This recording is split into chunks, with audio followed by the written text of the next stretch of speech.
Welcome back. President Biden is considering executive action to deny asylum for illegals who cross our border between ports of entry.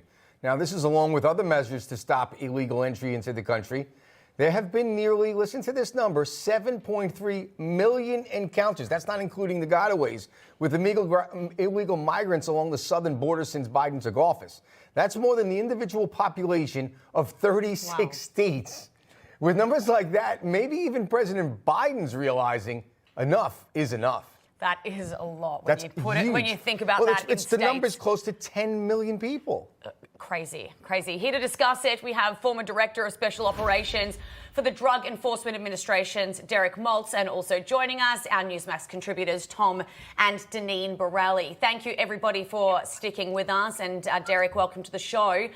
Since day one of taking office, President Biden has reversed almost every one of former President Trump's executive orders concerning the border and immigration, including policies like Remain in Mexico and allowing ICE to function in sanctuary cities.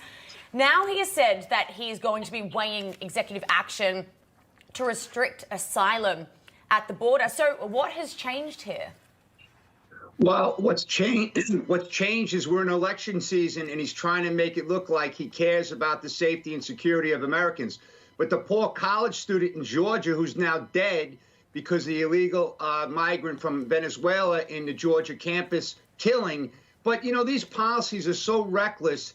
They're facilitating the ability for the cartels and the Chinese to kill Americans at historic levels. So it's a bunch of BS during an election season. It's political talking points. Look at San Diego. They're dropping off hundreds of these migrants at the bus stop, and they're just letting them go into our country. So every city is being impacted, and it's all self-inflicted. These policies were working, okay? We had the safest and most secure border under the last administration, and this guy comes in and changes it. Now his legacy is 300,000 dead Americans from drugs alone. Yeah, it's a very good point, Tom. You know, here's a little bit of what former President Trump said on the border crisis from a speech yesterday at CPAC. Just listen to this. By the time this guy gets out of office, we'll have 18 million people, in my opinion, in a country that shouldn't be here. And they do come from prisons and mental institutions, and they are terrorists. And we're going to be paying a price, and it'll be the largest deportation in the history of our country. And we have no choice. So, Tom, is the largest deportation in history what's necessary to get this crisis under control? I mean, what would that even look like? That's not going to be easy to do because we're not even tracking these people.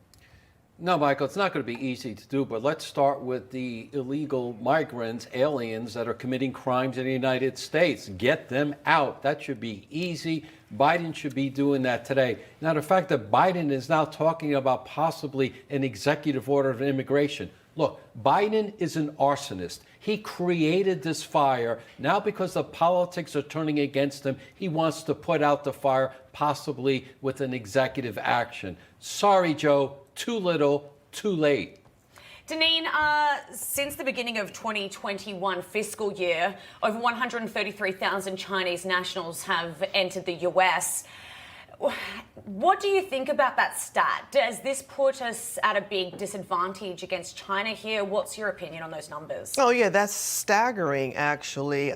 These numbers are just off the charts. And look, Chinese, they don't want to do us any favors here. And so who knows what they're doing once they're here in the country. We know that there are issues in terms of intellectual property theft and other things that China is doing. So, yeah, this is a huge issue, a huge concern. Our borders are porous. This president, as Derek mentioned, this is only because the election is coming up and he's trying to make like he's doing something. But Americans know otherwise. Yeah. Yeah, Mr. Maltz, we've seen videos. They've gone viral on multiple different social media platforms. Illegal migrants attacking police officers and citizens, and a lot of it's in sanctuary cities like New York City. So recently, New York Governor Kathy Hochul expressed frustration over the migrant wave hitting the city on MSNBC. Here it is. 175,000 migrants who came here. They came here for a better life. They came here for a job. But our city and its resources are absolutely overwhelmed. We need a break. You know, so this infuriates me.